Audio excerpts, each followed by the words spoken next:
অনেক পরে আসছে, কয়েক মিনিট পরে আসছে ফটো। 2 সেকেন্ড পরে আসছে কেন ফটো?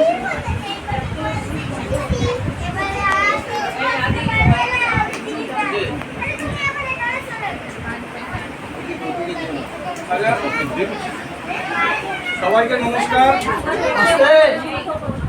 সবাই আজ যোগা দিবস, তোমরা সকলেই জানো। শনিবারটাতে তোমরা যোগা প্র্যাকটিসে করো, কিন্তু আজকে একটা বিশেষ দিন, যোগা দিবস, আন্তর্জাতিক যোগা দিবস। প্রায় 1000 বছর আগে এই যোগ চর্চা গর্বের বিষয় আমাদের ভারতেই চর্চিত। তারপরে তারপরে আস্তে আস্তে সারা বিশ্বে এটা ছড়িয়ে পড়ে এবং 2014 সালে 11ই ডিসেম্বর আমাদের প্রধানমন্ত্রীর আহ্বানে, এটাও একটা গর্বের বিষয় যে আমাদের ভারতের প্রধানমন্ত্রী প্রথম এই আন্তর্জাতিক যোগা দিবস ডিক্লেয়ার করার জন্য উনি আহ্বান জানায় বিশ্ব যে জাতিসংঘ সাধারণ পরিষদে। সেটা 2014 সালের 11ই ডিসেম্বর জাতিসংঘ সাধারণ পরিষদ এই যোগা দিবসকে স্বীকৃতি দেয় 21শে জুনকে পালন করার জন্য। এমন একটা সিদ্ধান্ত, মাত্র 90 দিনের সিদ্ধান্ত নেওয়া হয়েছিল যে না, যোগা দিবস, ইন্টারন্যাশনাল যোগা দিবস পালন করা হবে।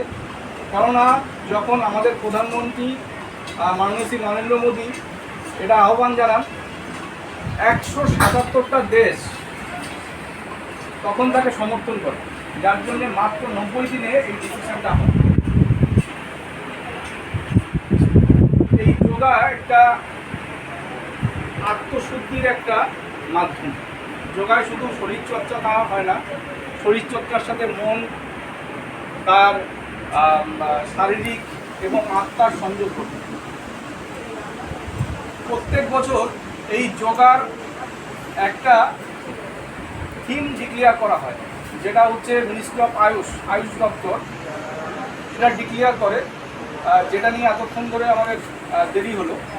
এবারের যেটা আছে yoga for on earth on health, এটা হচ্ছে এবছরের থিম।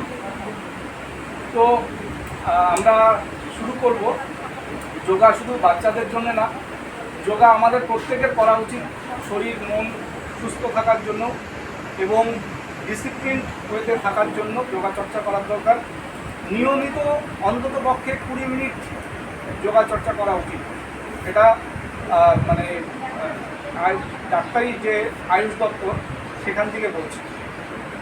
তো আমরা কর্মব্যস্ততার মাঝে করে উঠতে পারি না, তো এই দিনগুলো এই কারণের জন্যেই হচ্ছে বাছাই করা হয়, যেখান দিয়ে আমরা শপথ নেব আগামীর জন্যে এবং যোগা চর্চা করবো শুধু নিজেরা নয় এবং সারা সমাজের মাধ্যমেও আমরা এটা ছড়িয়ে দিতে